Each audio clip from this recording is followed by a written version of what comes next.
is about revealing the insights of the list provided by the cabal. I don't want to call them a government, a cabal, because looking at the list, we can just understand what we looking at is a cabal managing a state. And before going into that, I just want to start my observation with the president having an emergency cabinet meeting to discuss the issue regarding the revelations or the list, fake list they have provided. It is interesting to note that for so many years, before actually, it's interesting to know that a government would take a project of this magnitude and completely fail at it because of not their incompetent, but because they are absolutely corrupt and probably incompetent. But the corruption, the intentions are more clear on corruption than anything else. For them to do that and have the audacity to hold on to the information required, as I said, the government is tasked to be transparent. The government is tasked to give us the opportunity to hold them accountable. For this government to fail the transparency test, to make sure that if every Gambian want to find out, it's easy for them to find out the information they require. We are in a day and age of information sharing. For them to fail at that, now for the citizens to come out so many times, even from the point of the National Assembly inviting the minister, and they refuse to produce the list until we have to come out. The youths have to come out, civil society have to come out and put pressure on them to produce a list. That's why we said that the reluctance of providing the list, after bringing the list out, the list cannot be accurate, is fake. But it's interesting that even for the time they took to produce a list, it's revealing. It's revealing. Even if the Gambians accept this list, there's enough, they have provided more opportunity for Gambians to ask, to dip in it, and this is what we want to try to do today. I did not promise that I'm going to do a comprehensive inside of it, but I'll try and present from some of the points to point to the grave misjustice that this government have done. And this can be termed as the biggest scandal, corruption scandal since Gambia became a republic. This is the biggest corruption scandal since Gambia became a republic.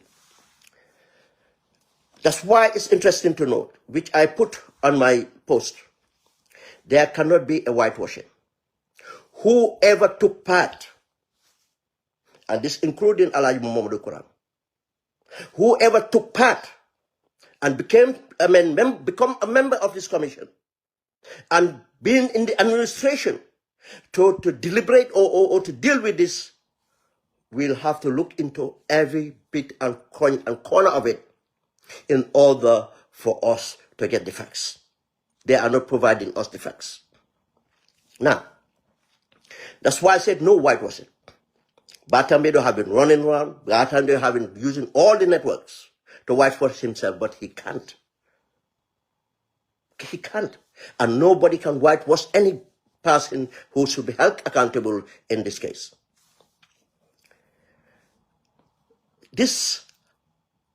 We have got to a moment that finally the president, in fact, calling an emergency cabinet meeting, it's not about presenting or taking the situation seriously in order to do the right thing. No.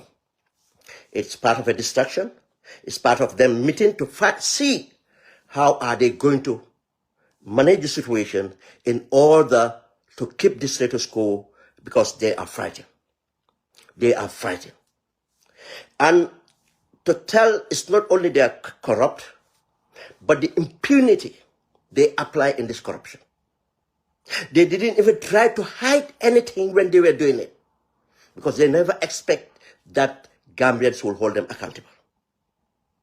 If you go through the list, go through everything that have the lack of, the transparency mechanisms, it just tells you not about, yes, incompetence will come into it, but the main motive for us to be corrupt, and they don't care, because nothing will come out of it. Now, why is it important to look into this seriously?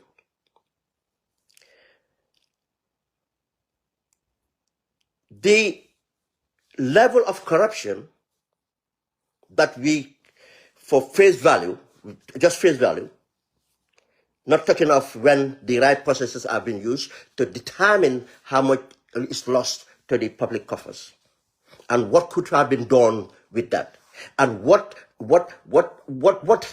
have this government nurtured? The opportunity we had to today relieve our people for suffering and indignity and all the other stuff we are seeing in the streets and seeing in the desert and in the seas and the young people encountering in Europe. What was exposed? I will look at it this way. There are unknowns. There are unknowns because they are not on the list.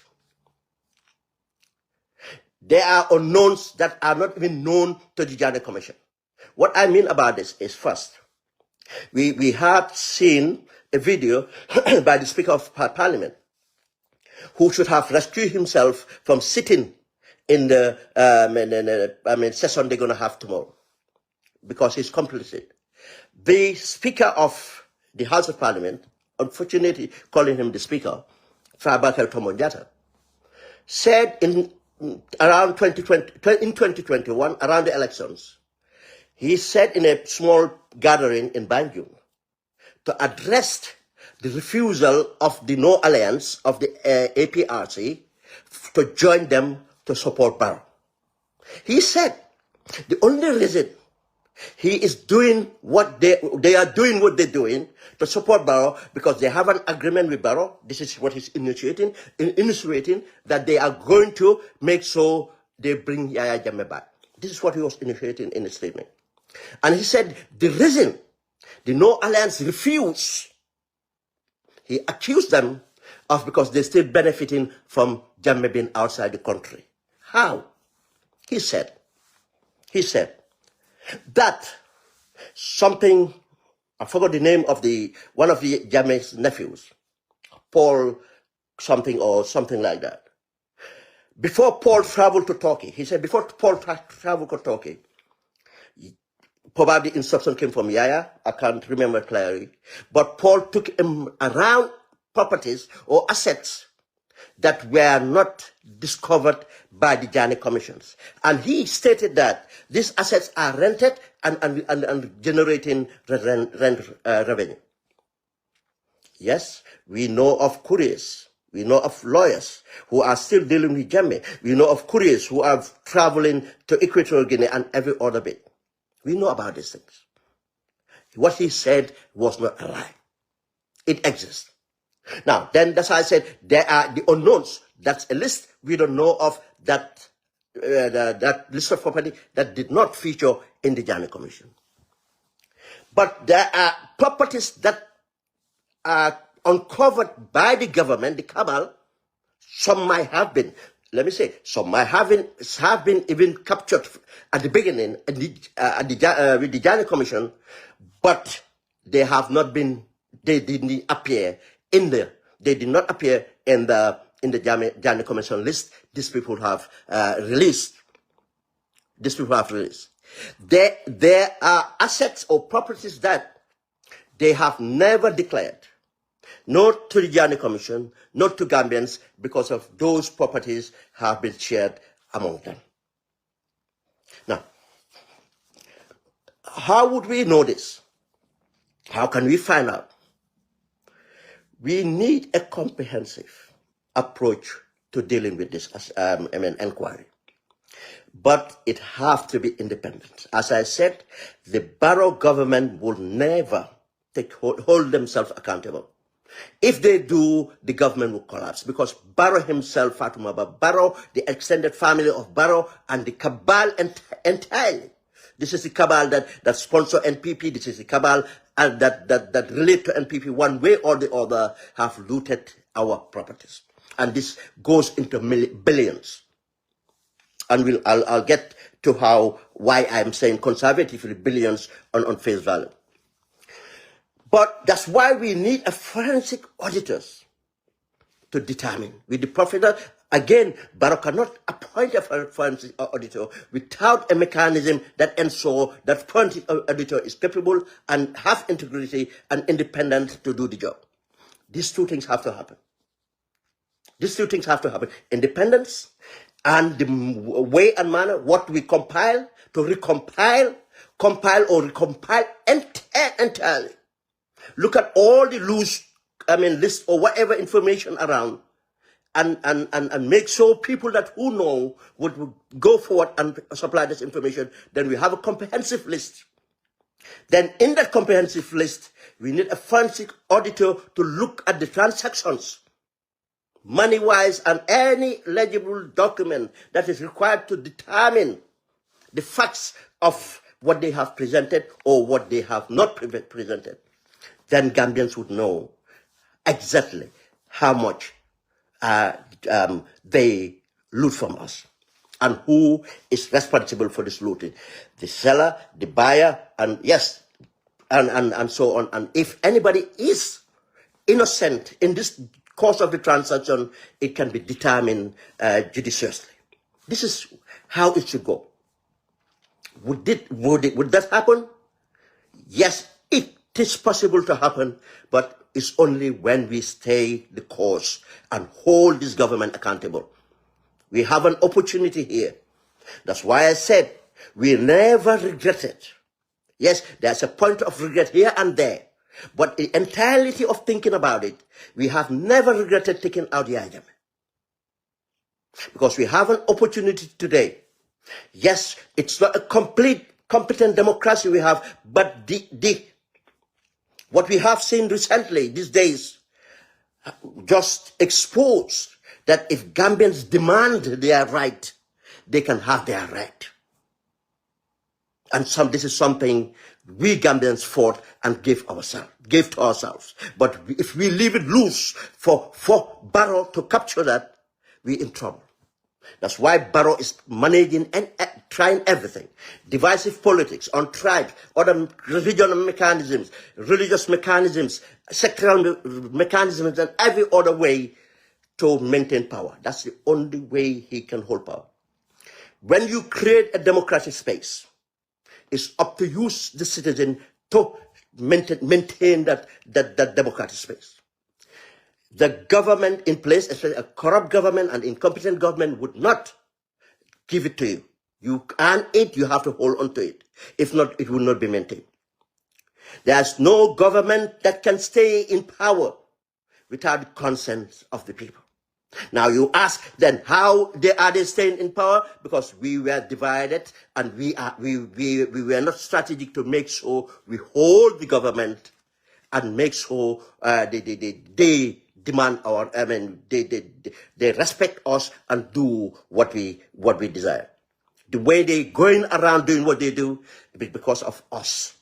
And if I say us, actually I'm pointing to the leadership. If I'm pointing to the leadership, I'm not pointing to only the political leadership, but I am the sectoral leadership. The entire country leadership have been failing. But now with the hope that the youths becoming the catalyst, civil society taking back its ground, then with that will energize the political factors, leaders, and other sectors from the unions and others to come around and we regain the country that we fought for, to put in place. If we look at the genesis, look at the terms, the transactions, how this came about. The minute we gain our freedom, okay, we are going to go through this. How did it come about then? we have the foundation son. And Batambe want to stand to say that he have nothing to regret or nothing to be blamed for. I'm not talking about personally getting into the scheme of corruption and benefiting through his girlfriend, wife now, or mistress and wife now, and other bits. Not only that, but his responsibility as the lead of the transitional justice system.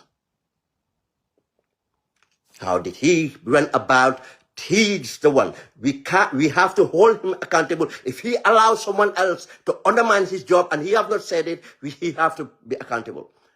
It was his responsibility to select and then take it to the president, recommend them to the president for the president to appoint them. And we know, if the president object, the few people we know about that have been selected and the president objected because of he has seen or understand, he doesn't have a liking to them, knowing that those people would hardly be corrupted. Then Batembe do have to take that responsibility. Now, for the mechanisms put in place, the lack of transparency, the way contracts have been given, the way people are appointed, every other thing have to be looked at. Then we'll start to understand the transactions, how these transactions were carried out. It's interesting to know that when we look at it, as I said, I didn't have time, or I don't even have the competency to forensically go around this, but we all been doing that. Many people have been doing that, looking at it and saying, no, this doesn't look right. The price doesn't look right, or the names doesn't look right. And so this is the danger of it. If we didn't do this right, I'll say this. I know it's in many people's head, but it's sensitive. They don't want to say it and they will judge. But if you look at the percentage of bias, the people that bought, you look at their surnames, and look at the representation of Gambians, the number of people that are mostly Fulas, with the Jalo and other names, who are likely connected to the First Lady. And we get to that. And others who are connected to the government by the virtue of their businesses and being the members of the Cabal. You have Hadim Guy, you have Ja Oil, you have Ajib of Muhammad Jah. You have, just look at the percentage of properties or transactions these people have.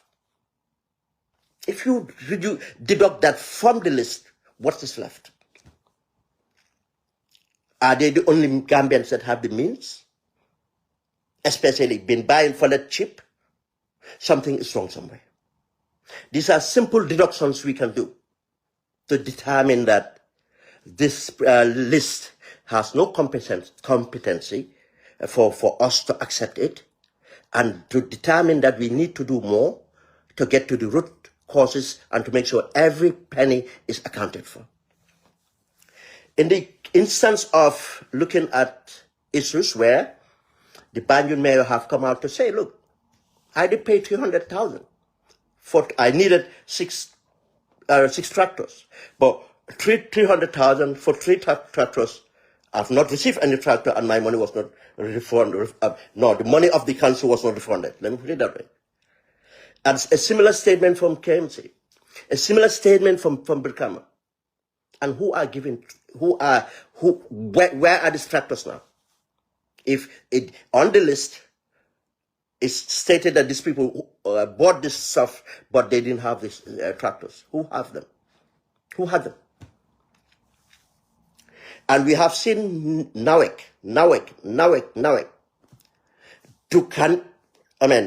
It's not enough to say that probably most of the things, assigned to Nawek, it's not Nawek's.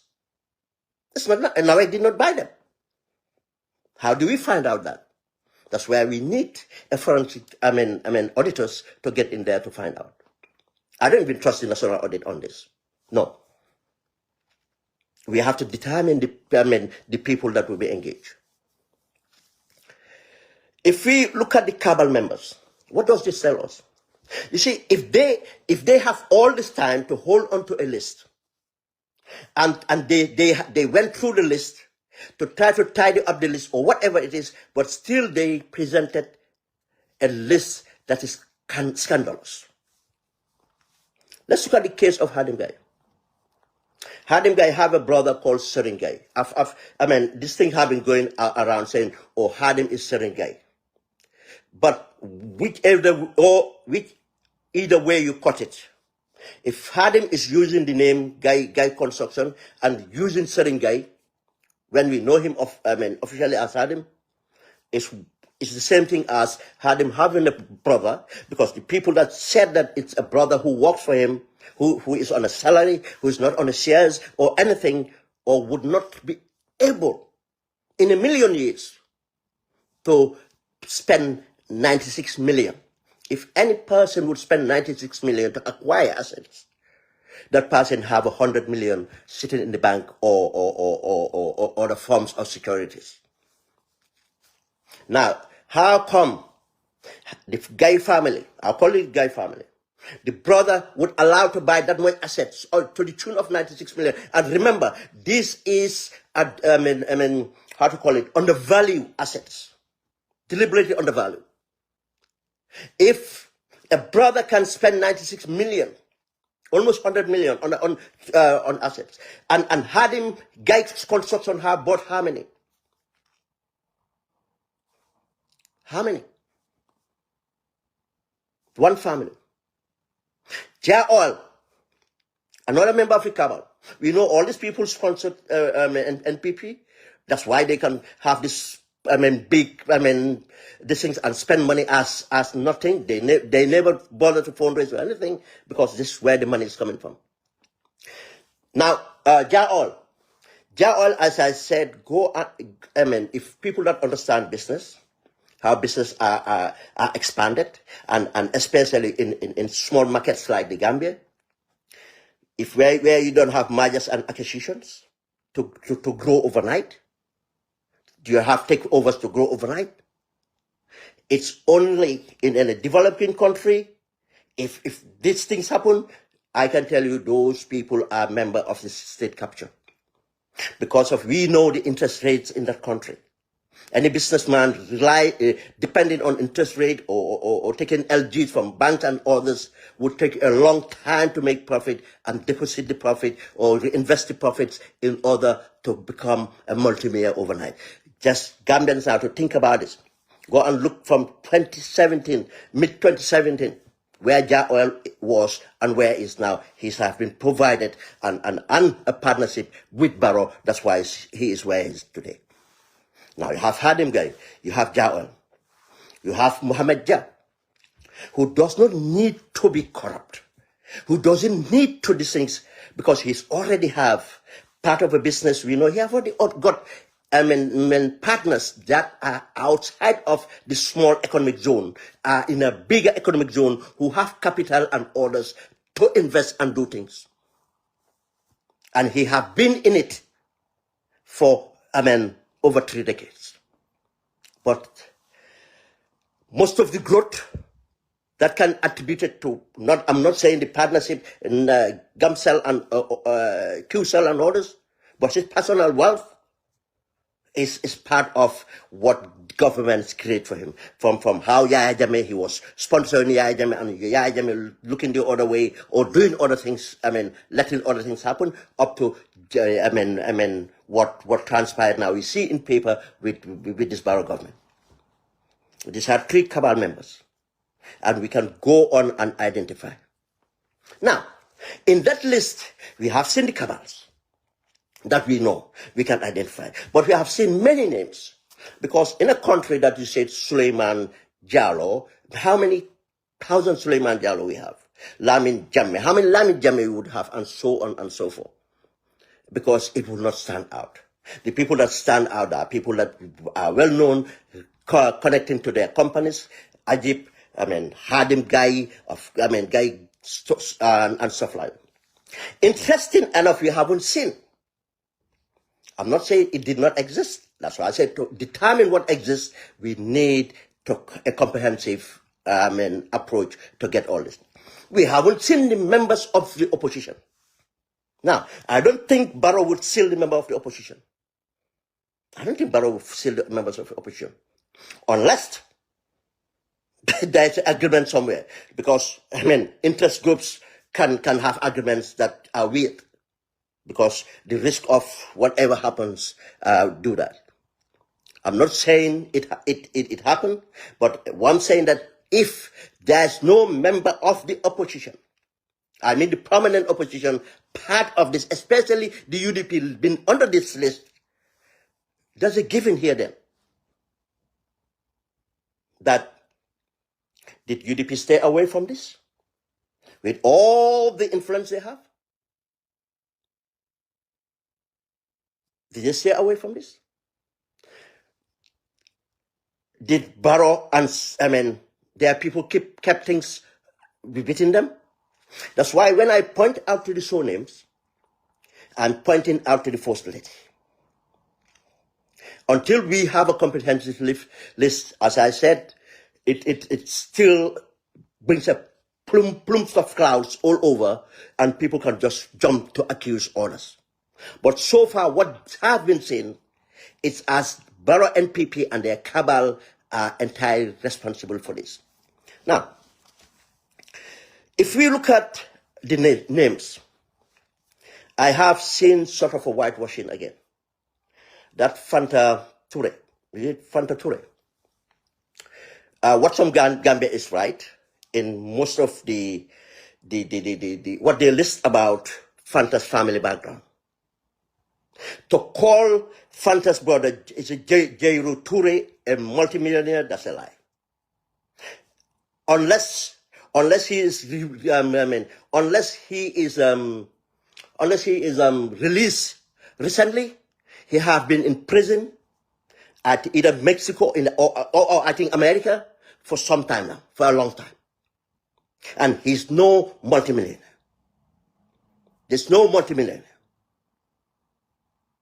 And again, we have to have forensic auditors to get to the grounding of these transactions, to property deeds, to money, transfers or whatever it is, to ascertain the facts.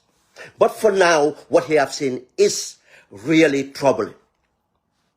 How does this small, the population of Gambia, and here, if I say the population of Gambia, even Gambian in the diaspora should have access to buy these properties. How come the only people we see, or surnames, or names we see are likely related to the first family, or linked to the NPP? How comes? Then, what this deduction we should get from this? From the beginning, it was mechanized to benefit the party and benefit the patrons of the party, and so that they can maintain the status quo. That's why they were reckless. They never thought about accountability. They could have been smarter and even do things to look a little bit more genuine. But they failed at that. Now, the Seydou Jallow, with that list, 25 or something, list of vehicles or items, many vehicles. People that know Seydou and his background and everything, they know his business, the time, this is business. Seydou could not have bought, and even for Seydou to be given that opportunity to buy that much, for that price, many Gambians would have bought some themselves. Many Gambians would not buy for themselves. When they are not even scrap value. There are not even scrap value. If any of those vehicles were even scrap, that's not the value for them. And if you even fail to meet the prices, you have to take responsibility for that. But why Seydou have all that? Very likely, Seydou is connected to the first family. Seydou is definitely would be connected to the NPP either way. But he was a patron. But Seydou, at that material time for to have access to all his vehicles, and other Gambians did not have access to it, as cheap as it is, 20,000, 70,000, 80,000, I don't know, for vehicles that would go into millions. Who would not have bought one and resell or do whatever it is? That's a given there. That's Seydou. The same thing with the Fanta. All those properties, prime properties in Banjul and other places. Who would not have bought them? We have, by the looks of it, we haven't seen independent Gambians not affiliated with the NPP or the first family buying them. Why? You think because of they don't want to buy them? All these names we see, you go to the back of it, look at it, it's all similar to the patrons. And we come to the other bit. Now, I want us to think about this. During this inquiry and everything else, the Janneh Commission scope was only properties within the Gambia. Janneh Commission scope did not cover properties that are outside the Gambia. And for 8 years, Gambia government have never set up or put any effort to try to find properties outside the Gambia. As I've been saying this since the impasse. And I said, and still vindicated, because the reason they will not do it, it doesn't make sense. There's no country where government would change. We have seen in Senegal right now what they're doing. We have seen Ghana, a democracy. They're going after, former government officers, that have left the country. Nigeria, not to talk of, and other countries. And it doesn't cost much. All it costs is to contract treasure hunters and pay them a percentage of recovered assets. Why are we not going after this after 8 years? I have once had Batambiru mention, no, we are working on it. That's when he was a justice minister. I said, nothing is going to come out of this. Why? Because that's another scandal we have to follow. That's why this momentum have to be kept. We have to get to the bottom of it. With the recovered funds from the dictator alone could have insulated us, stabilized our things and progress us without us getting into loans and other forms of borrowing. Or why I said other forms of borrowing, I mean so-called aid. The aid is borrowing because of they will get more, in fact, in other means of you bending your rules or bending your interest for them to access your market, and this is your raw materials and other things, your market to deny you, for you to implement a strategy, a sustainable plan of weeding yourself out of dependent on products they are producing, and taking your resources cheap as chips and sending it back to you as finished products to this one I'm talking about. Because there was a deal in Dakar. That's why we defied them during the impasse. I said there's a deal in Dakar. And the link to the deal is Amadou Samba. This is the same reason Amadou Samba still is apprehensive of moving back to the Gambia. Why, out of all the Gambians, even the junglers are walking our streets free. Why are Amadou Samba still sneaking in and out? Because of he knows. If Amadou, an account in an account at the Panama accounts is almost $1 billion. $1 billion. What business in the Gambia one can get to, especially around that time, that yields to you $1 billion that you can stash away? That's not only money he have access to, but just an account with almost $1 billion stashed away. And the same person have stood and said that he was managing Jammeh. An interview with Koto Sisani in Dakar during the impasse and managing Jammeh. We know and reported that there's a deal done between Barrow, Amadou Samba, which was witnessed by some Samuel Sarr and others, and the Senegalese intelligence. And Barrow have his backhanders, and I mean, Amadou wouldn't, the Barrow, Jammeh assets would not be pursued. This is why we are not pursuing it. Let them come and tell you any other reason why they're not pursuing it. The Potomac, it's not our effort. It's not the Gambia government effort to confiscate that property. That's from the U.S. Treasury themselves. At the time of the impasse, or just after the impasse, Gambians were very energized. We traced two properties, one in Reading here, the other in the central of London. We could trace it back to Yaya. Guess what? What can you do with that information? What can you do with that information when your government is not bothered? We know of assets in Guinea-Conakry. We know of assets, and if anybody thinks that Yaya Jammeh is hosted in Equatorial Guinea, merci, to give a place like that and everything else, you know, I mean, what ties would they have for the dictator to do that for him? Nothing. Nothing. And I might be even right to say that until Yaya Jammeh moved to Equatorial Guinea, I don't think he has ever, meet up with the dictator.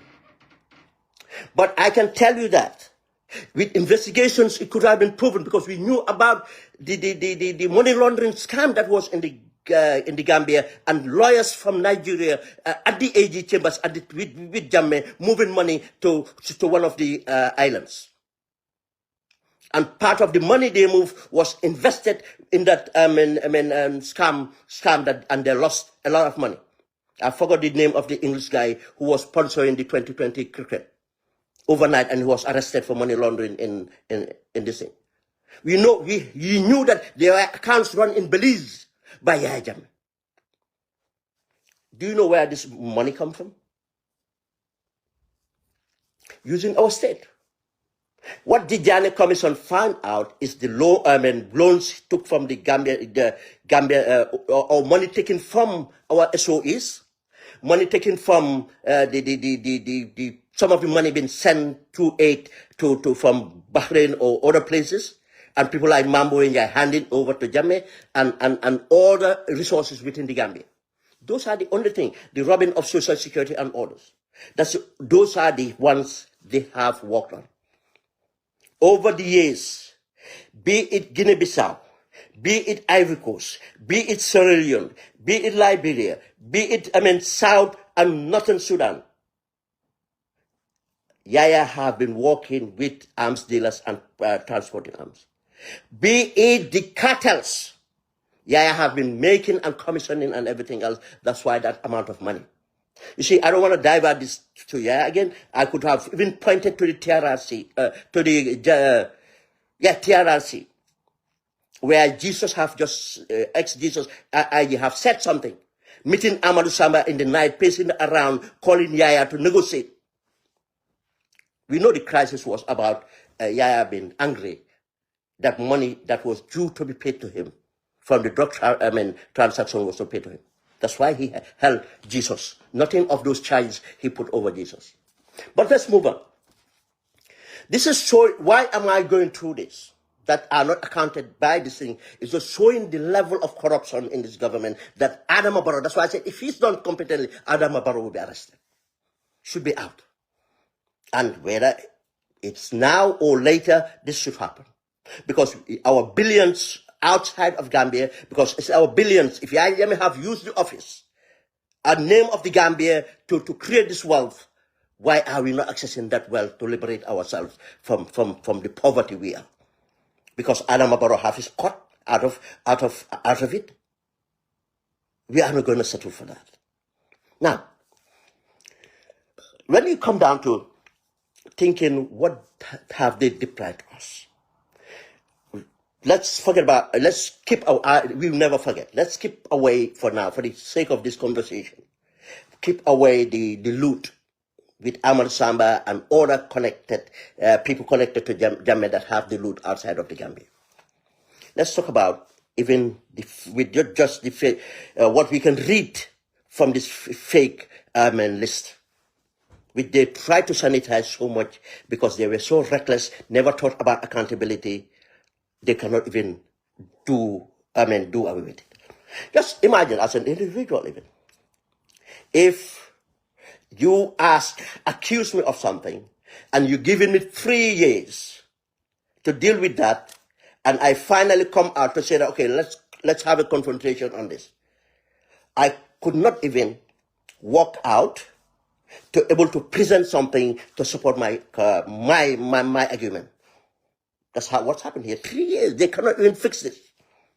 They cannot forge it because it was exclusively them, a network of few Gambians, been deprived. Now, wealth distribution. A nation cannot be rich if wealth is not distributed. Because if wealth is not distributed, inequality brings about destabilization. You see, we keep on, I am not excusing anything. We keep on blaming the youths for their behavior. We keep on blaming the youths for getting into abuse and drugs. We keep on blaming the youths for criminality, breaking and entering, robbery, and all these kind of things. Yes, it's a human nature. What strikes you directly at that moment, you would react to. But if we are really human, we take our time to understand what led these people. Every human wants to be better. But if corruption is at that level, schools are deprived the resources to make sure every student that go through the school system would be able to come out and meet their potential. If women are getting pregnant, carrying babies, and are not well nourished, the child starts to suffer in that stomach. And the child will never grow properly. The child will be stunted. Even their brain development will be retarded. When mothers and fathers don't have the time to spend with their children or do things they need to do, or build up a better character for themselves, because the situation been put in, they build up bad characters, and the children learn from those bad characters. So much of an unequal society, this is what it nurtures. That's why we cannot progress in so much unequal society. When we have a small country that is so connected, interconnected, there's no country. We are just like an island that's more connected than Gambians. There's no region in the Gambia that you go and see an exclusive tribe of people. Because we all settle together, and how we get intermarried as we settle together. Yes, as every society and humans, we do have prejudices. We had part of ignorance from way back, and programs, the way we programs like colonials. We had them, but we have evolved so much that today, I give an example.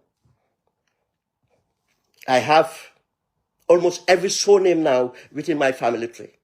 Every surname within my family tree. Which was very unlikely 40, 50 years ago.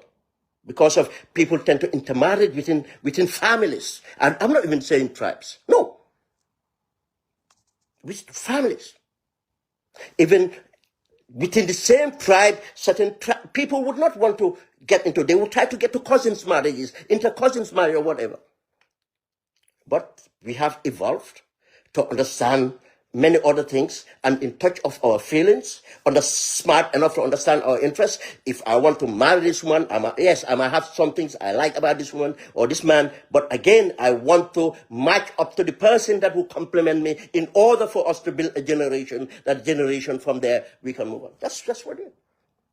If I am ugly, I would really want to find a very, beautiful woman so that I can breathe properly. All these things are what naturally people, that's what they get to. The prejudice goes away. And this is how we enter. How come then we are having this inequality in that country? When this government had the access of billions, from the criminal enterprise that the dictator have created. $1 billion probably even just for the stuff he took from us. Because again, we have to understand how much resources the Gambia had started to generate, not voucher of the dictator being smart or governing right. No. Voucher of certain evolutions that happened within us. The Gambia did not start to count the diaspora remittance until 1992. Until 1992. Now look at the growth of the diaspora remittance. Look at the growth of the Gambia diaspora remittance. And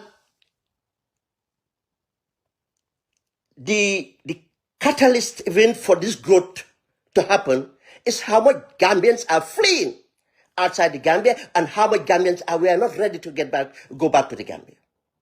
And the age of the age that Gambians were still coming here at childbearing age and having children now, not only us that left our country and came and lived this country, now we are having children who are generating income, and that income is being passed back to our homes. But with the criminal activities, drug, disease, and everything, which many other countries do, so-called civilized country or advanced country do, and they run it to their intelligence and put it to their economy. We know that. We know that. Now, we have this opportunity, these people deprived of what? Salvation. Barrow and his government have deprived us of salvation. And I'm going to go through this. Instead, what did they nurture? Have you seen the recklessness, the way of even corruption goes now? You see, Jammeh, and some people around Jammeh, facilitating corruption, where they're not having the commission or the kickbacks as much as they wanted, because they have fear of Jammeh jumping on them. Not that because Jammeh was clean. No, there's an environment of fear that he can make you even. He can instruct you or direct you to do all the ills. And he turn around and bounce on you. We know, we understand the corruption in the First Republic. People will have two bungalows. I have a coquillas. Some young people don't know what coquillas is. A stone was structure. And have one Benz 190, and they call him rich, or call them rich. What is happening now is the amount of wealth among civil servants, among people close to Barrow, and cartels linked to Barrow. And again, the drug cartel moves with the economic cartel. Money have to be laundered. And this is why they have a mutual interest. And now just imagine how many. Dr. Samate becomes a multimillionaire. Yeah, Dr. Samate is a multimillionaire. And these things are going to come. Now he is planning to build a clinic. And you wonder why our health system will not improve. The conflict of interest. It's only few ministers. You can vouch for that. If they have been corrupt, not much. There are few. But we know that even in cabinet, we have a business cartel. People that never thought. The people that own Nero is the vice president. We call them the educational sector cartel.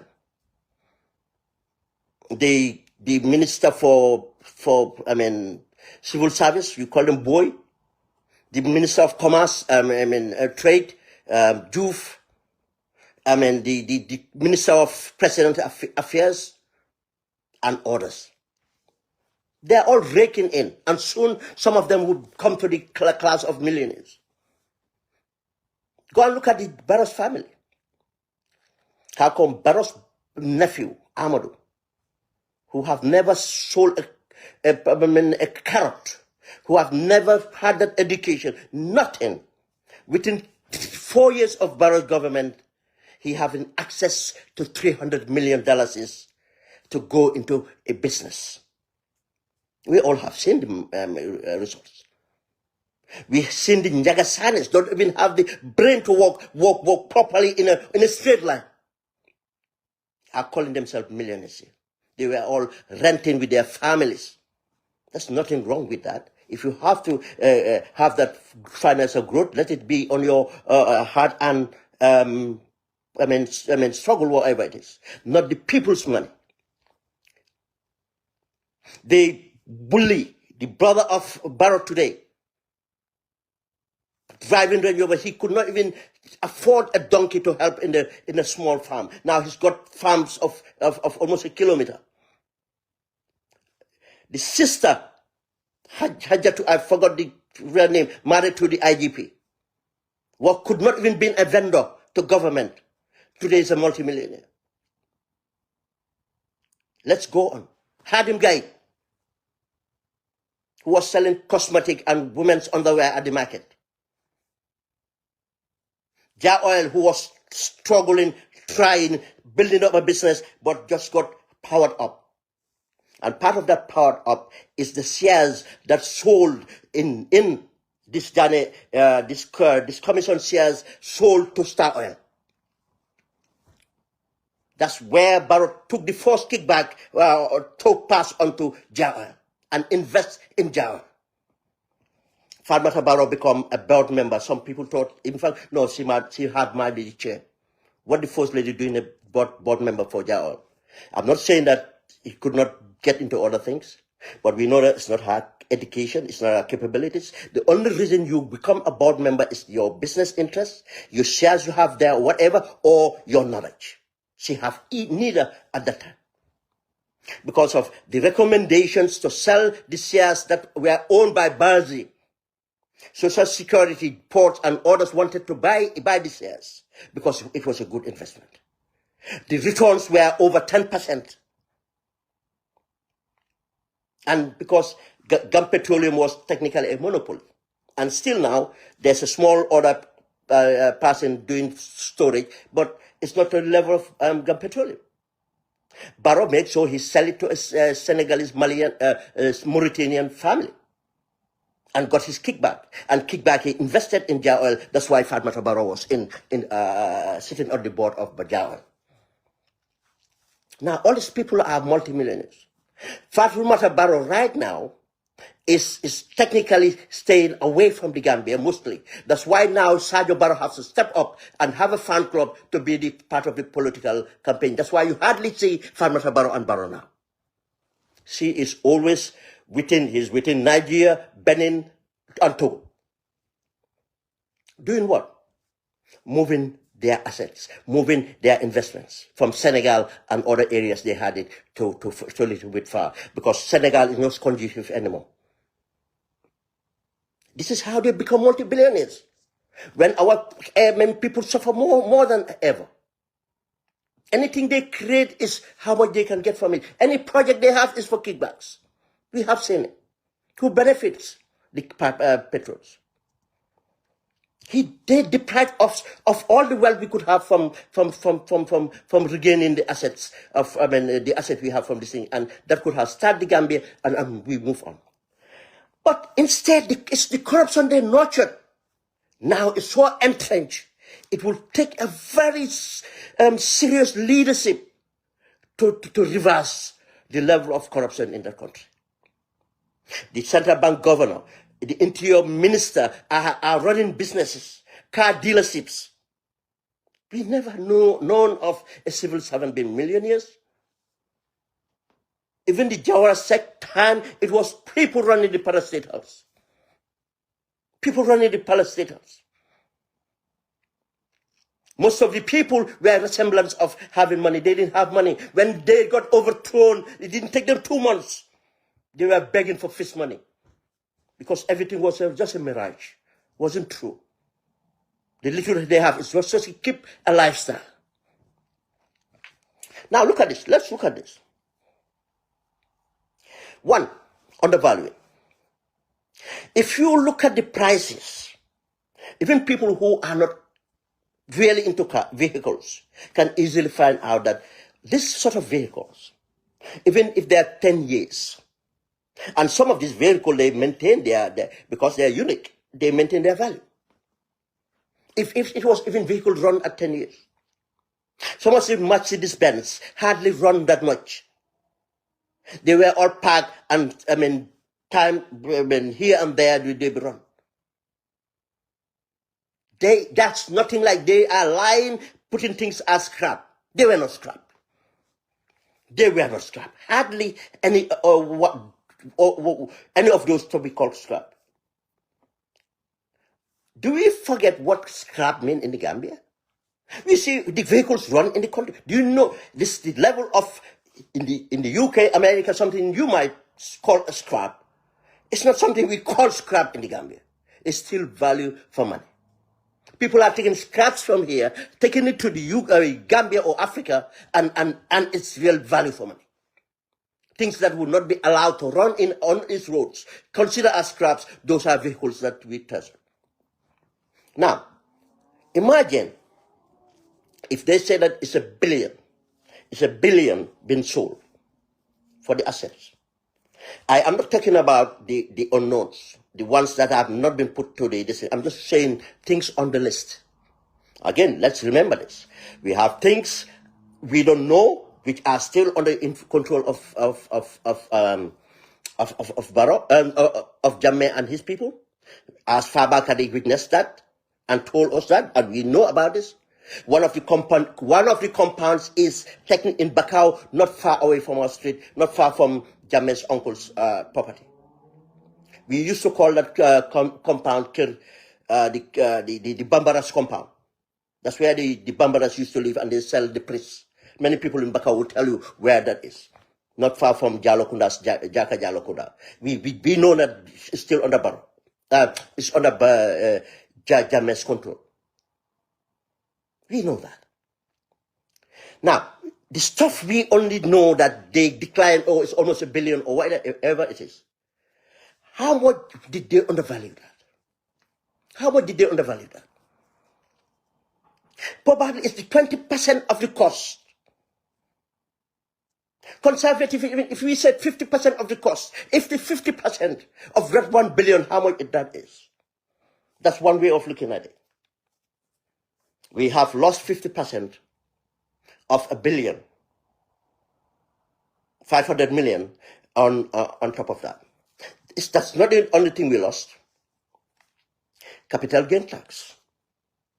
The capital gain tax.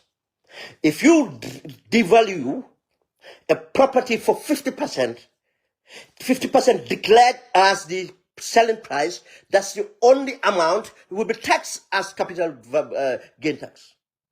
Now, if the capital gain tax for 500 million, how much is it? Is it 17% capital gain tax? Was it 17% of 500 million? That too, they deprived us. That too, they deprived us. It's not been paid to our tax receipts. Now, if we look at it the other way around again, if these monies that we were meant to receive have been received, imagine how many projects in 5 years or 7 years we could have sponsored. And if the projects were sponsored in 7 years, the impact of that, those to our people. The impact to our people. And you know, most of this money was transported to Dakar.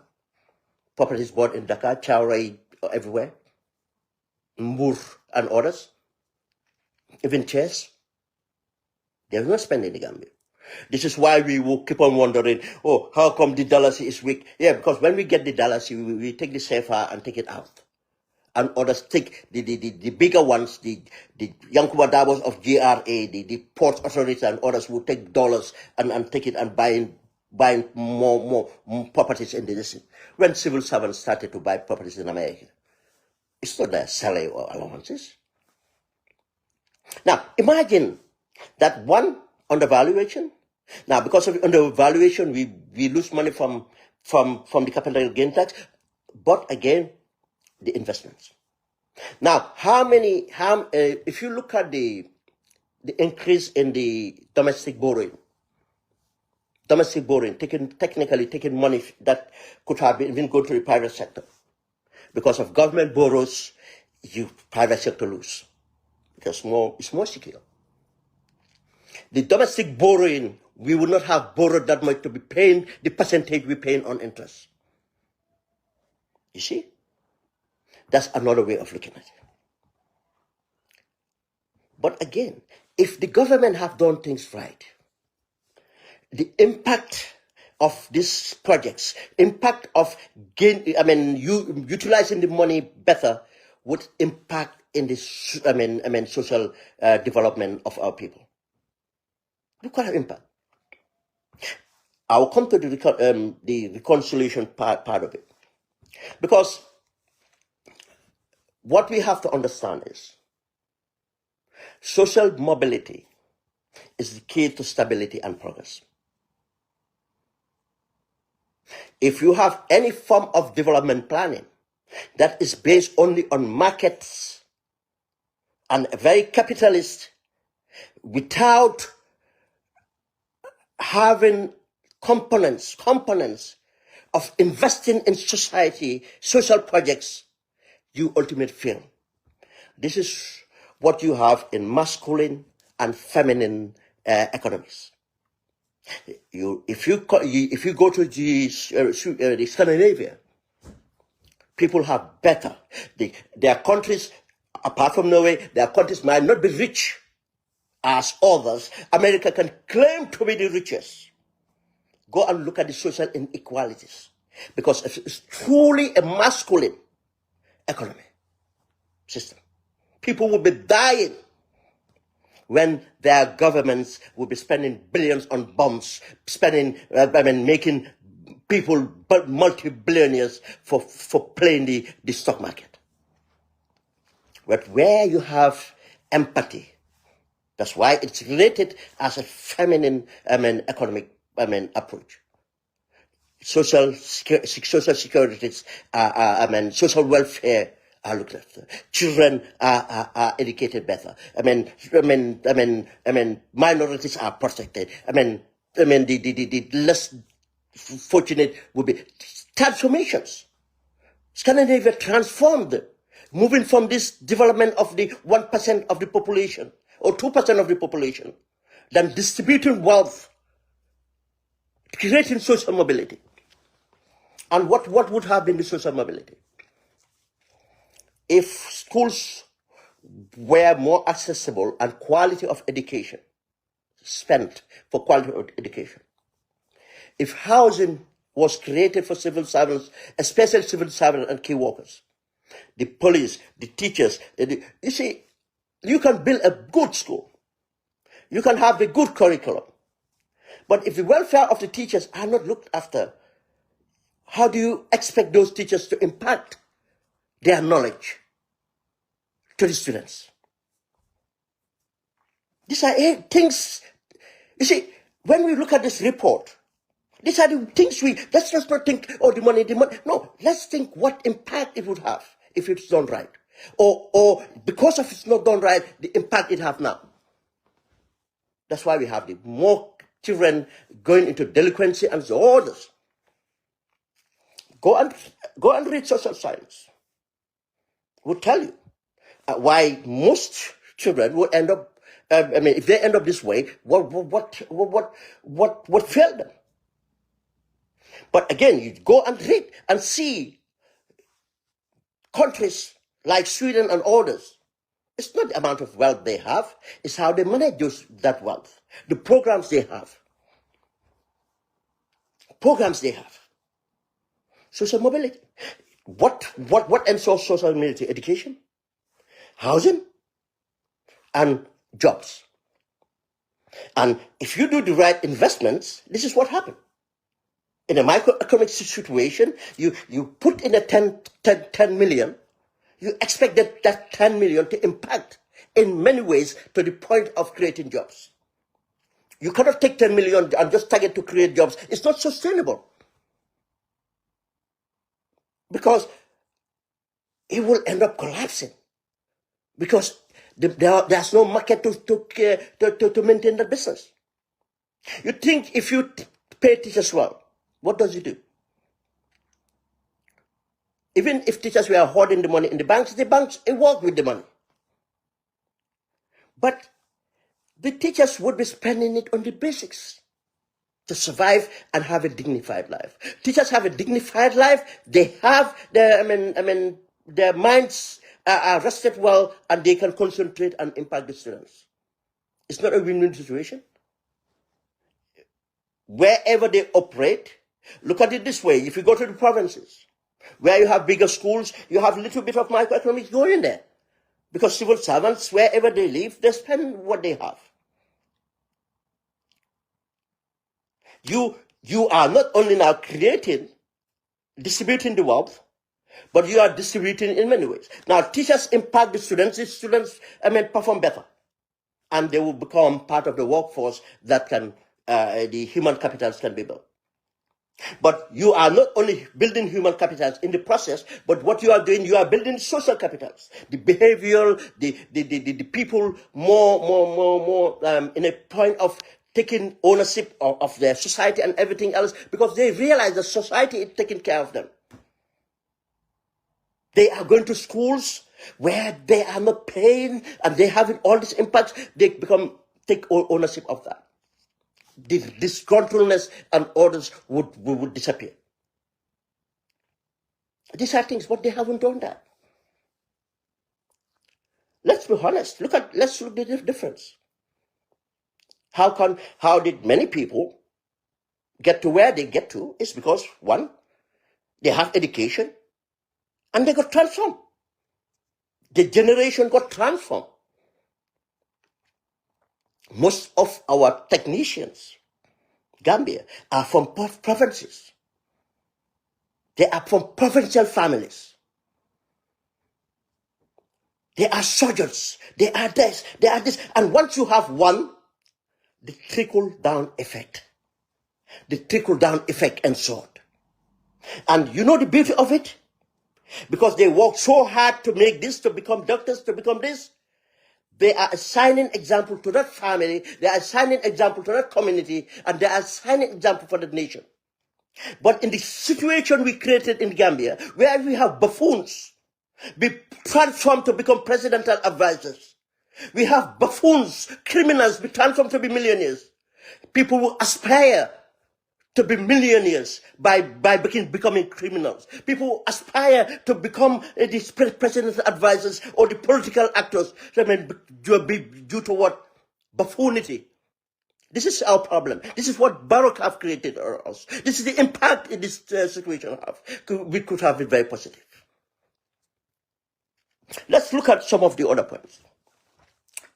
Mayor Rohilo said, the council tried to buy some properties in Banjul, but they were deprived.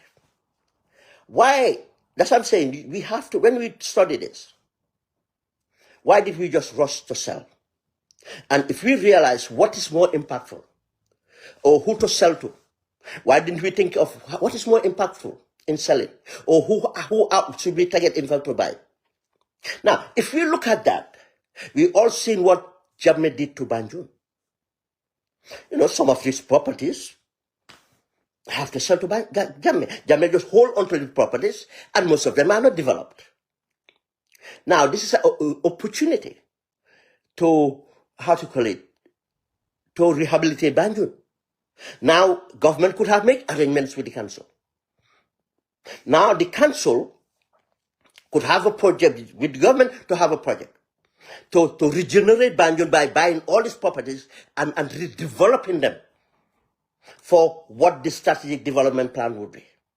Some of them would have residents and have other space that is required for Banjul. Would it that not be a win-win situation? We will end up economically having more money because of the government would have leased it to the council and would still stay with the people. And a lot of the Banyan problems will be solved. I'm not saying bituminization or something like that, but the decency, this resemblance and money staying within the economy, staying within the system would have happened. But no, they never did consideration on that.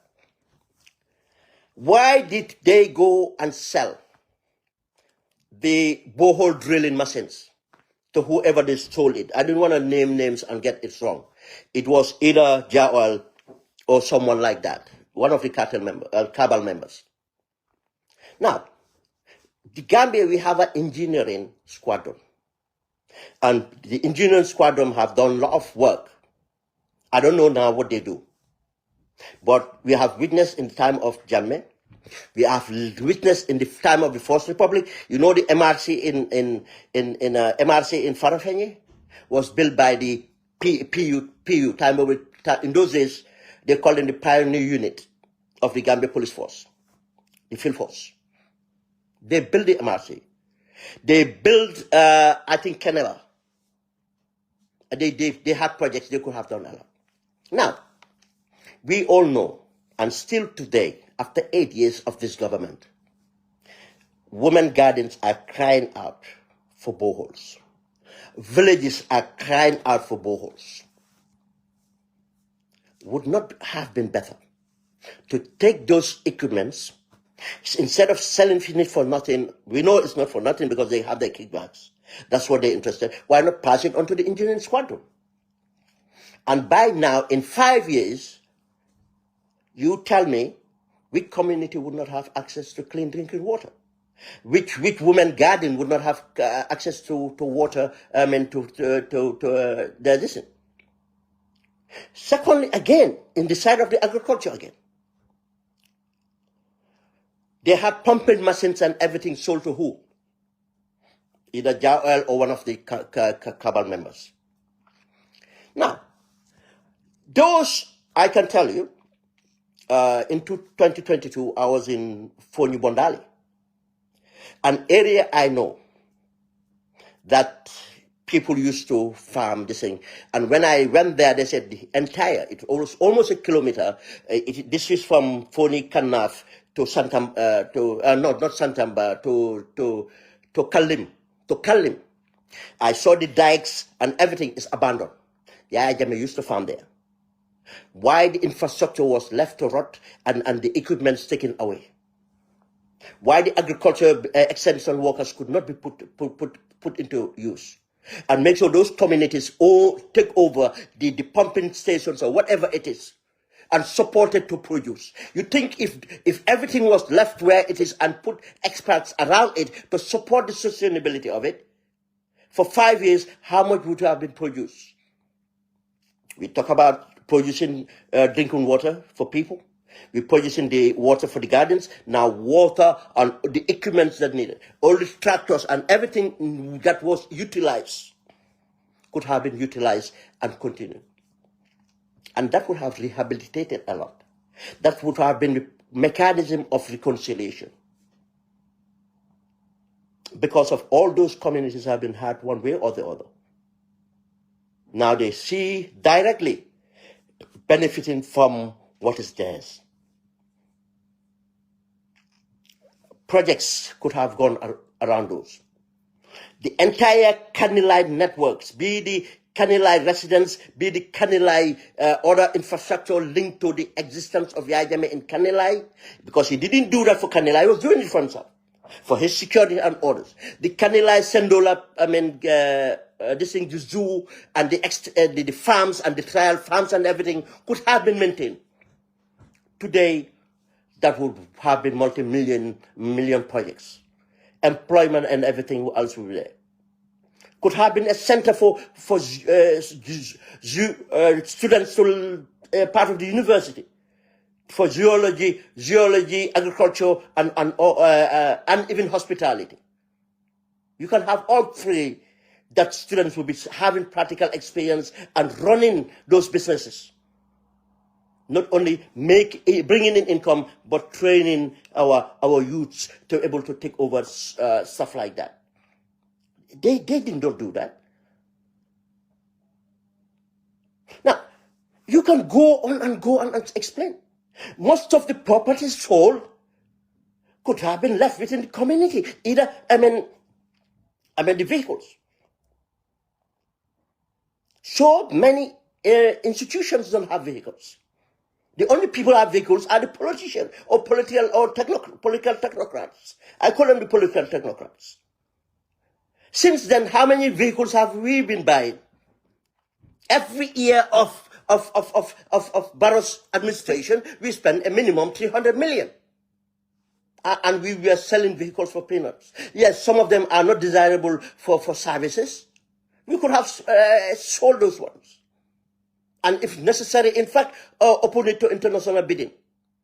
People come from Bissau and other places to sell it. Because some of these, once they stole, they drove it to Bissau and sold it in Bissau.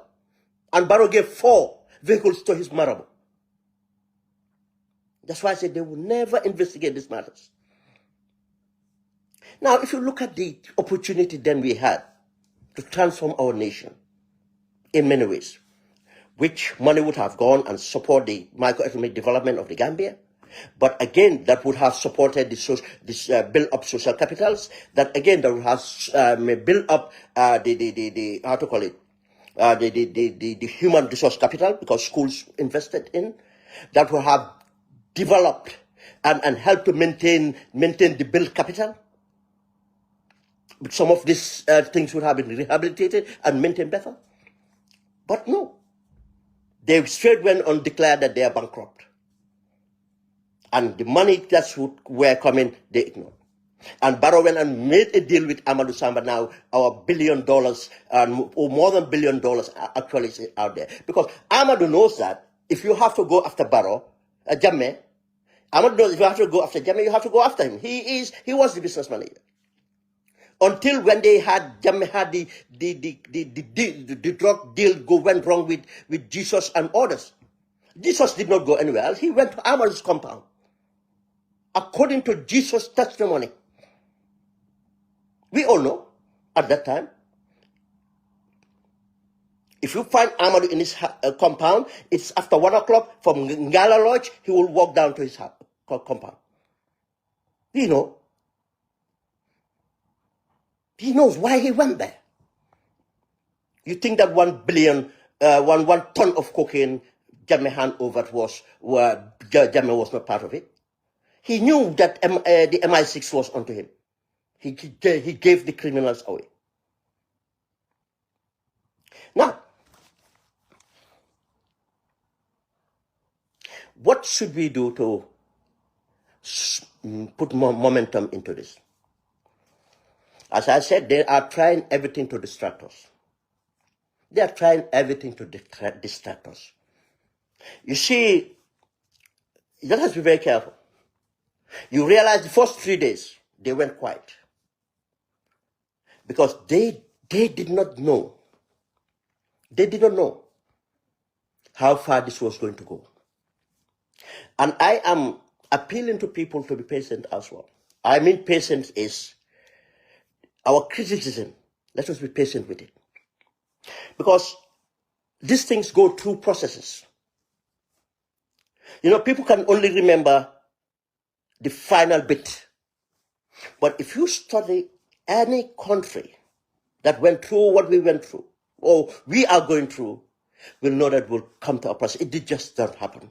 People thought, the Arab Spring, they just, because of one student was brutalized at Egypt, the Egyptian came out. Do you know how long Hosni Mubarak got hold of Egypt?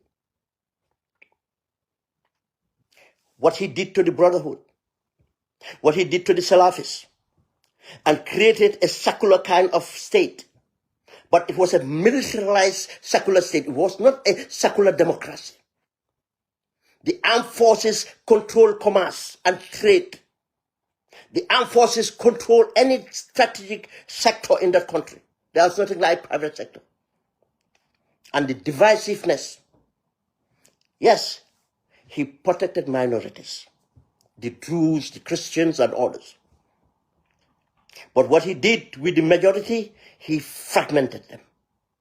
The Brotherhood would rather see Husni Mubarak stay forever than the Salafis to take over because of their ideologies difference. The Salafis would rather see Husni Mubarak stay than this Brotherhood take over.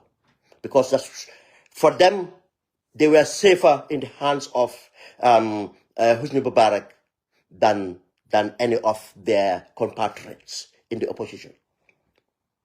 Whilst Husni Mubarak, children and partners in the army, the army and other sectors are multi-billionaires, buying properties in the UK, outrageous prices, and all the flamboyant life. But there were so many. The bread subsidies were reduced. Many things were, the suffering of Egyptians, the poverty of Egyptians. They tried to come out to protest about bread prices. They protested about, ideology, anything they did. But it will always be stiffened off. Because of what? It was all seen as political class or political people trying to replace another political group. It was easy for them to do it. But you know what happens? Any change will come with a generation. And today, Gambia is no difference. We have one of the biggest youth generation in the sub-region. One of. And Egypt, this became the reality. They had so much university bill, so much students dropping out of university, so much students going through university and end up becoming bombsters. You know, you say, Baka, they mean bombs. Go to Egypt. Go to Samarkand. Go to any resort. People say, Baka, they mean bombs. Go to there. You know what bombs mean. And you see how people hustle and hustle in markets and areas just to have the little to eat. Their health care is not guaranteed. Having education doesn't mean anything.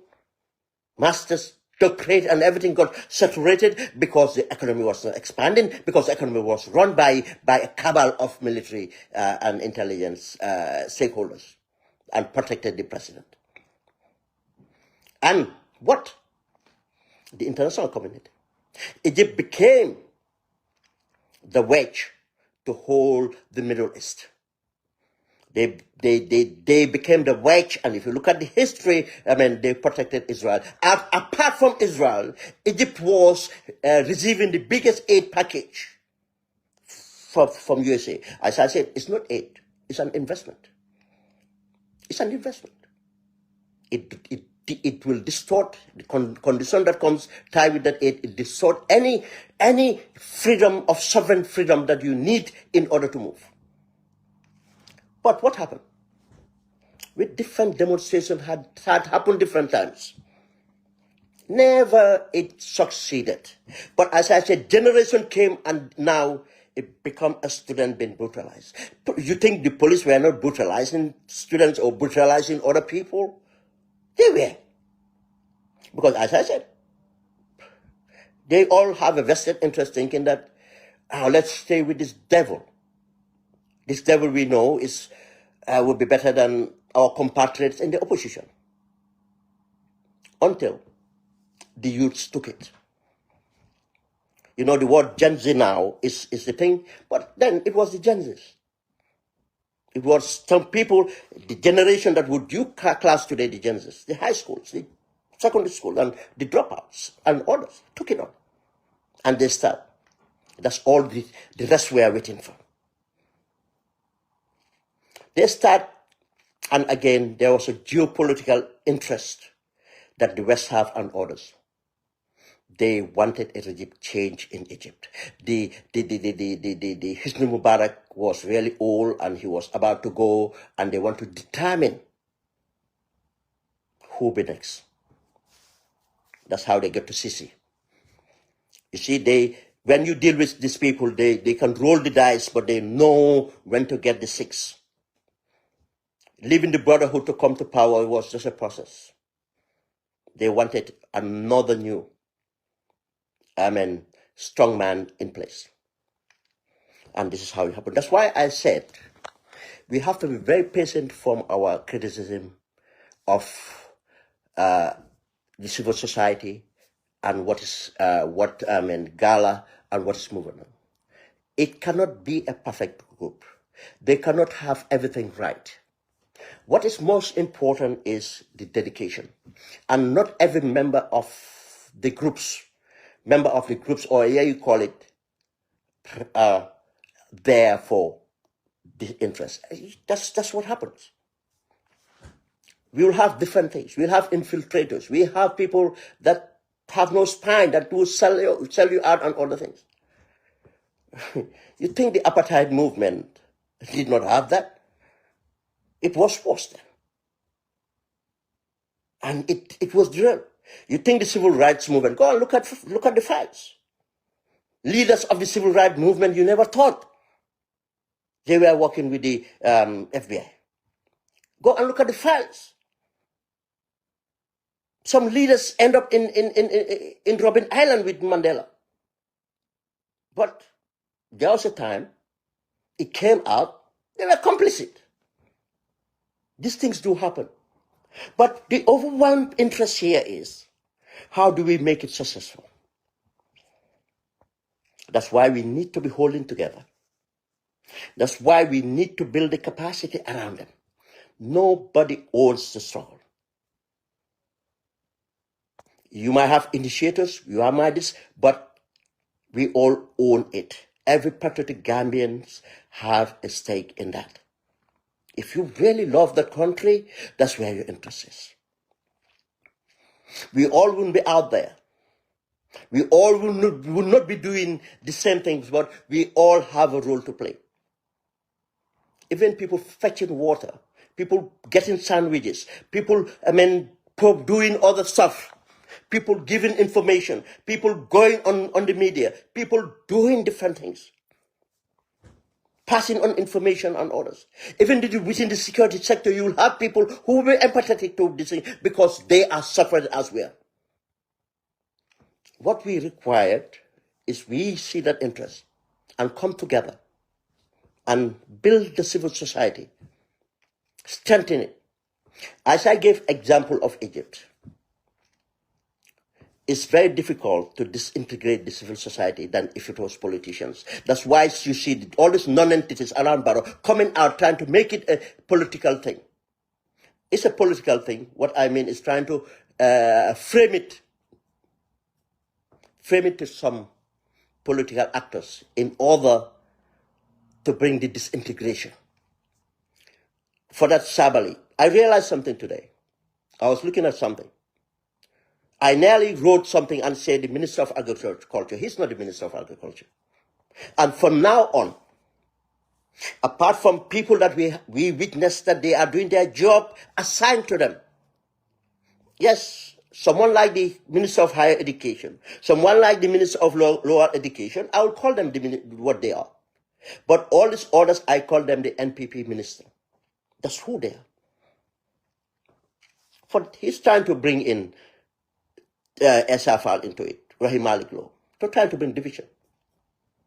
That other buffoon that went to Peter Dissing, that Modu Sabal, he's trying to rail in UDP into it. And I have seen some of our colleagues, falling for that. And we forgot that we should focus. The politicians would have their trajectory in bringing out, because we are not going to do it alone. We are partnership with the politicians. And for people saying that, some people are politicizing, said Barrow have to go. If it leads to Barrow to go, or if anybody believes that it should lead to Barrow to go, that's for them to say that. And if we have the critical mass, it's something we should advocate for. But for now, we are going through a process. And if that process determines that Barrow have to go, Barrow should go. If we are to go through a transition before 2026 to make sure we correct everything, You see, look, there will be there if we continue this process, what strategies do I can tell you, if you follow this process, you might have three outcomes, which technically would be, I mean, you go through three processes to bring out one outcome. Because the ultimate outcome is to take Barrow out. Are we going through the process, and due to our will and whatever it is, we are going to take him out at 2026 elections? Because if Gambians did not take Barrow out in 2026 election, or the MPP out 2026, we are toasted. We will never do anything right. Then we'll lose our sovereignty. Are we going to take him out before 2026? And how would that be? Are we going to create a situation of Barrow having to resign, and we constitute civil society and politicians to come and constitute an interim government that will lead to the end of the term? And that will still be constitutional. That will still be within the constitutional frameworks. It can be done. Are we going to take Barrow out for him to resign and his government continue? We hold them accountable and get them out at 2026. All this three is up to Gambians. Nobody else determined that but us. But I'm saying that the ultimate outcome should be Barrow and the entire system out. Because these people can never correct the wrongs they have done. They are even gonna, if they go past this and past 2026, imagine the audacity these people had after 2016. The audacity they had to do what they did. The audacity of the level of corruption, COVID, everything else. I saw someone say, calling himself an industrial leader, saying that, we have to give it out because of if not, we will not catch up with the pre-pandemic. These people are still blaming the pandemic. And that industrial leader think that. I think that person need to go and read again to understand industrial relationship with unions, how progressive that is. The pressure is part of what creates an enabling environment. He might be benefiting in this chaos, but average Gambians, indigenous Gambians, most of them are not thriving well. Not in our markets, in local markets. Not accessing business, it's all within the civil service. How many Gambians have businesses that are successful? What have environment or enabling environment is created? If we might see different characters and different things happen, but if we keep on building the capacity and taking ownership, hey, nobody should call you to come out. As I said, people will play different roles, but that will hold us together.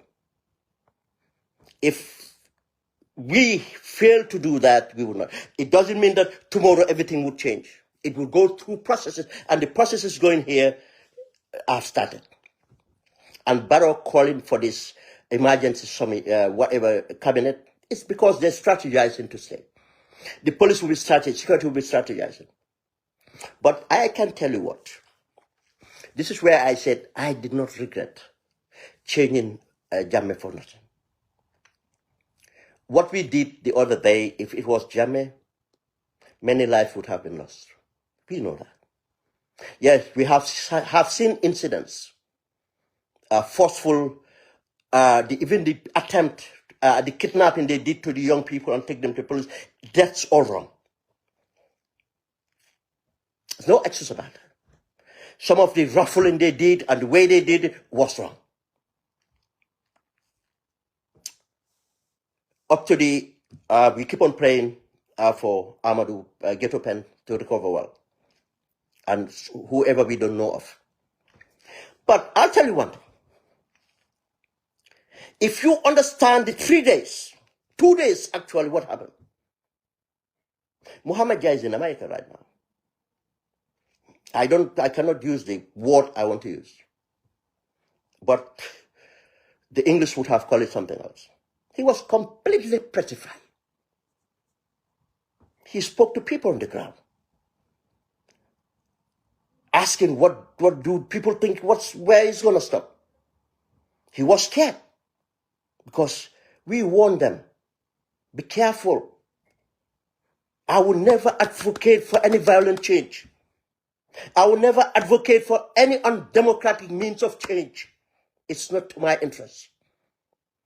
I will not pass my rights to any bunch of any so-called leaders to come and take over a government and take over my constitution and rights and everything and run a military government on me.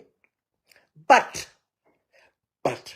if that regime becomes a dictatorship, we get what they give us. We deal with that. I will not encourage it. When it happens, I'm not going to condemn it, but I'm going to make sure they give us back our power. Our power will not rest with any small group of entities. Our democracy, we have to be protected. If this government is useless enough, corrupt enough to create that, they will have to deal with that. But what I fear most is a complete, and this is what normally happens, things to go out of hand to the extent of this cabal's life, families, and their properties to be at risk. Let's put it that way, to be at risk. And this is what straight, I made programs many times explaining this. How do you think Liberia came about? How do you think Freetown came about? Go and see the social inequalities in those countries with those wealths. How do you think Ivory Coast came about? And when it happened, you see how people behave. You see how young people behave. Sierra Leoneans were known to be one of the most peaceful people. We used to, even in Liberia, with them, we used to take the mick of them. They had one of the longest dictators. They have Siaka Stephen. They had Momo. Before something happened. We started doing things to happen in 1981. Most of them were petrified. But it shows the discipline in the youths and shows that they have, what interest they have, it's to make sure they progress this country. It was totally peaceful. Now the genie is out of the bottle. And people criticizing them for go and apply permit. It's the word permit we need to redefine. It's not permit.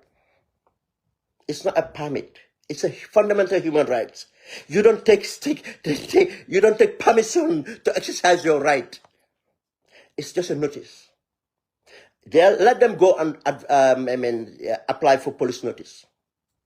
To notify the police to make sure they do their job.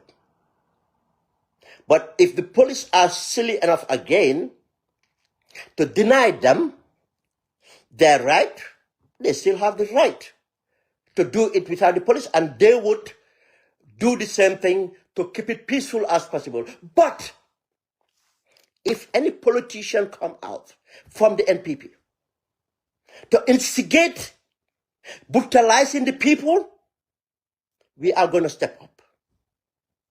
The government people will step up. We'll make sure you and your family would have what is meant to the people. And this is not a threat Ben Suare is doing. I am explaining the natural orders, what happened in these circumstances, from my security point of view. We all seen what happened in Senegal. They came out. The days they allow them to come out, when they come out, nothing will happen.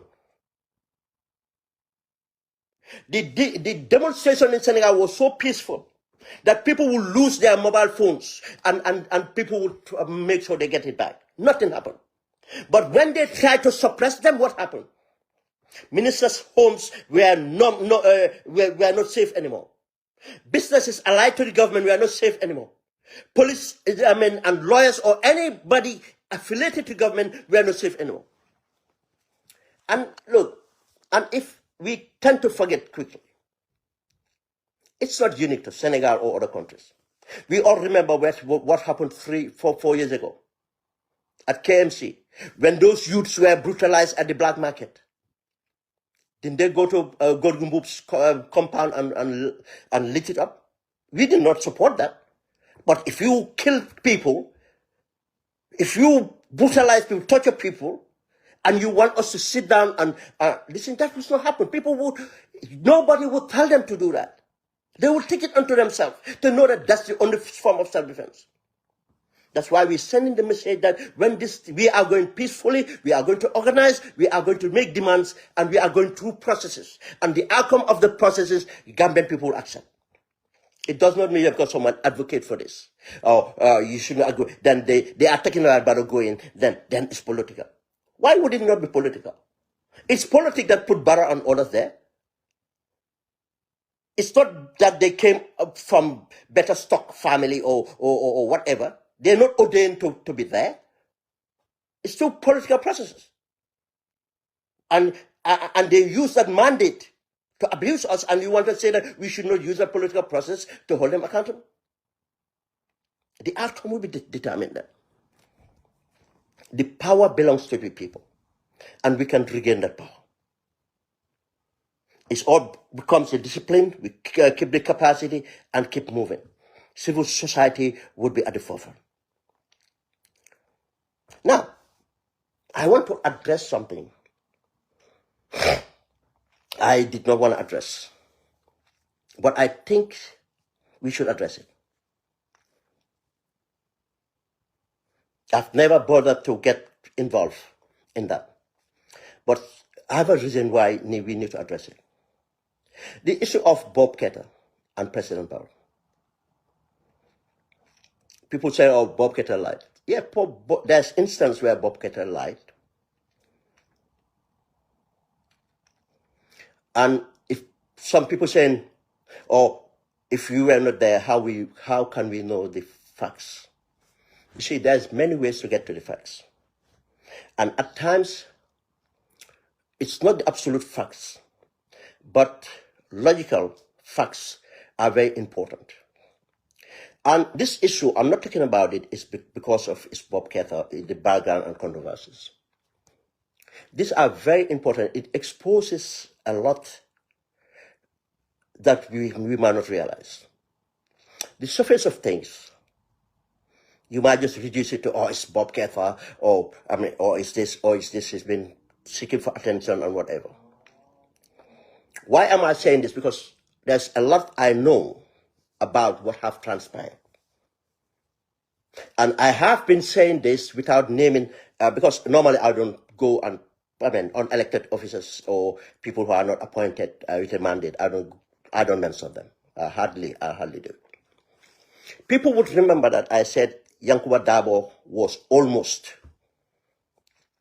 In fact, Barrow did agree. Barrow agreed with certain people who were within the NPP, and most of those people were from the UDP, former UDP guys in the NPP, that Yankuba Dabo can take over from Barrow. A lot of things have been going behind the scenes. What stopped that? Ahmad Ba and others around Barrow put the fear in Barrow, said that Yankuba Dabo is close to the UDP. If you mistakenly hand over power to Yankuba, what you did to UDP, Yankuba will ensure UDP does that to you. Because of UDP will help him consolidate, and they will come after you and us. This is the fear they put in him. And I tell you again, when Mohammed Jah candidature did not go through, then that's why they revert to Yankuba Dabo. And if you know the relation between Yankuba Dabo and Mohammed Jah, then you understand the whole thing. I don't want to stretch it long, but there's so much involved. When I was saying that Yankuba Dabo was already mobilizing, for now, I'm just going to mention Bob Ketter's role in this.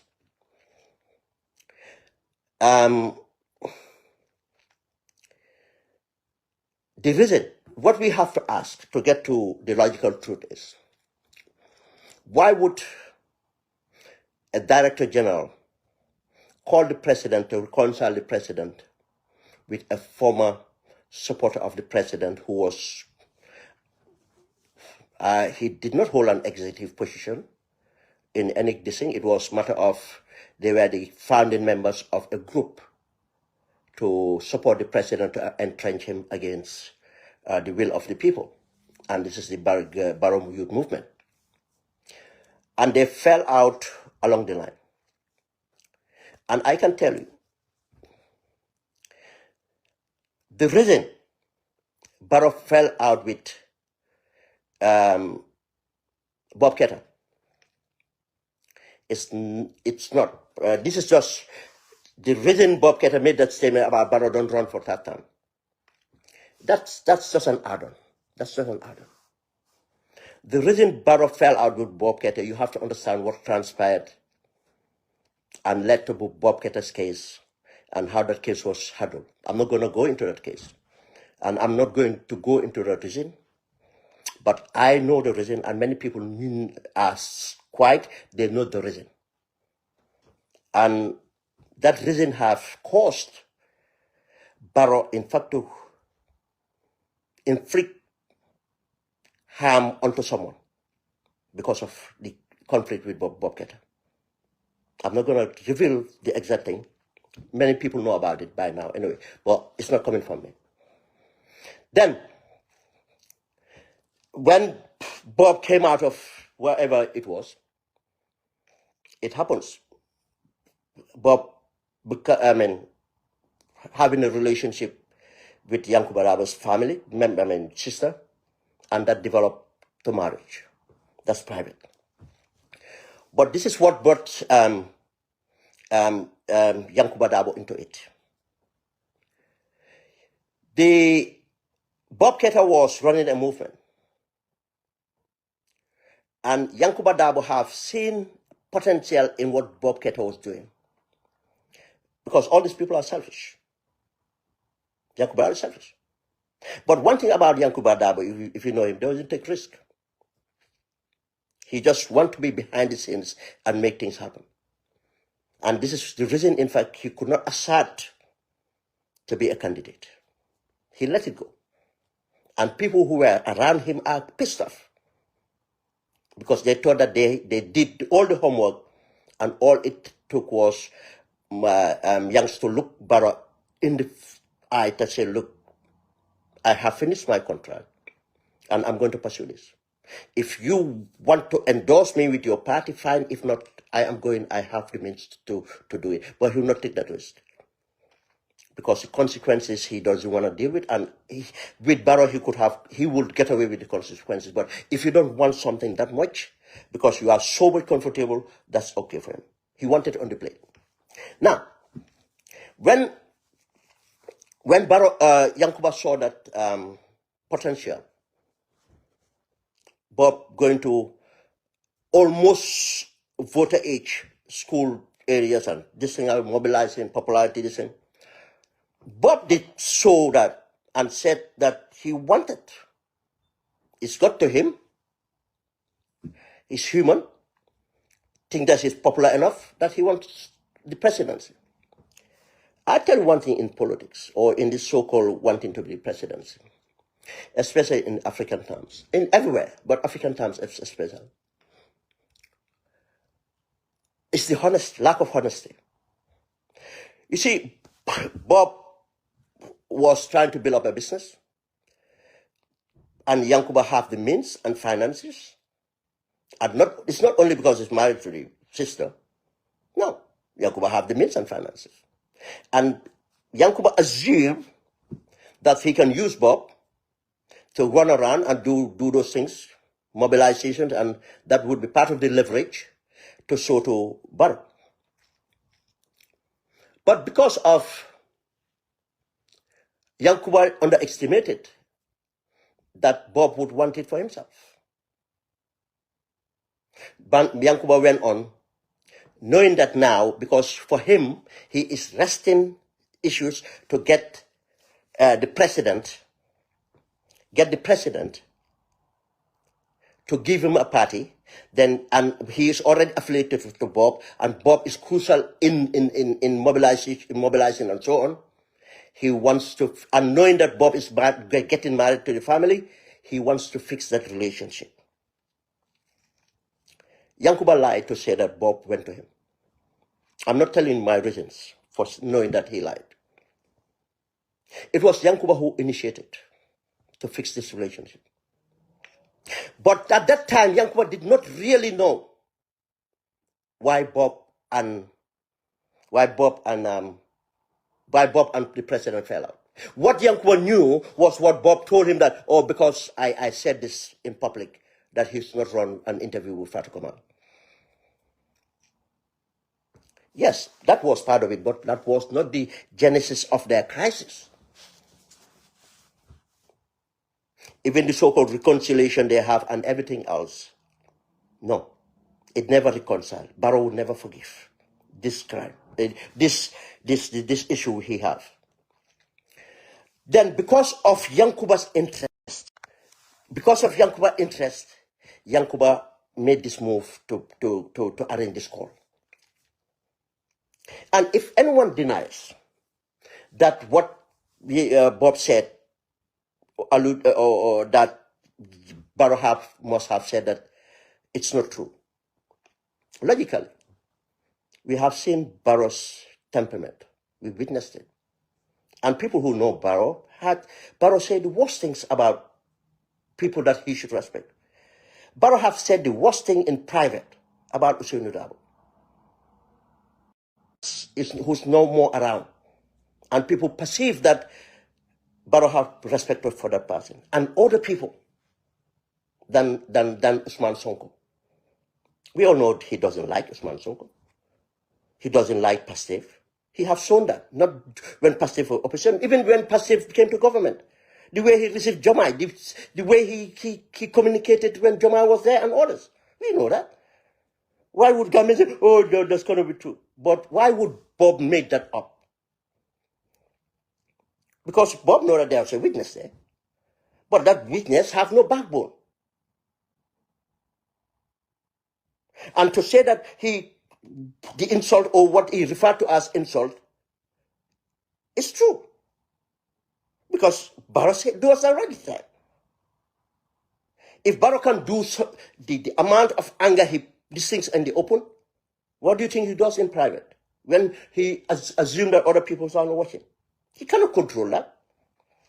And especially if there's an underlying anger that he could not come out unsolved. He tried to fix that another way. It did not work out. Bob is still alive and walking around. For the records, I've never spoken to Bob. I've never met Bob. I don't know Bob. I have nothing to do with Bob. But due to what is going on, we have access to information. Then, Yankuba came out. You see, these people are not even smart. Yankuba should not, if he even wanted to do what he did, he should not have reacted at that moment. Yankuba should have got someone else to react 2 days after. You don't heighten it. You don't heighten it. And that person can come on and lie on your behalf after 2 days. But for Yankuba have never responded to all allegations of corruption and anything else. Never responded to anyone. But it's the high stakes this time round because the president was cornered and the statement about Senegal's government. You think if it was insult of Bob's mother or what Bob perceived to be an insult, you think they would have bothered to react? He came out reacting that time of the night because the president was scared. What I'm saying here is to show you the callousness. That's why I said it's not about Bob. This is about the callousness. The only reason I'm talking about this is for Gambians to understand the callousness of this president. And if you think that this might be the president speaks through many people. Many people have the recording of the president talking to them and something unpleasant.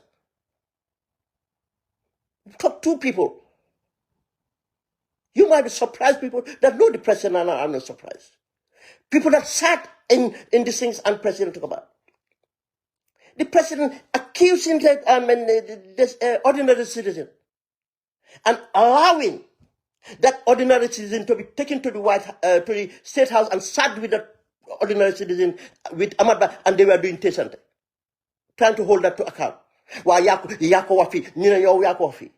If the president does that, what do you think?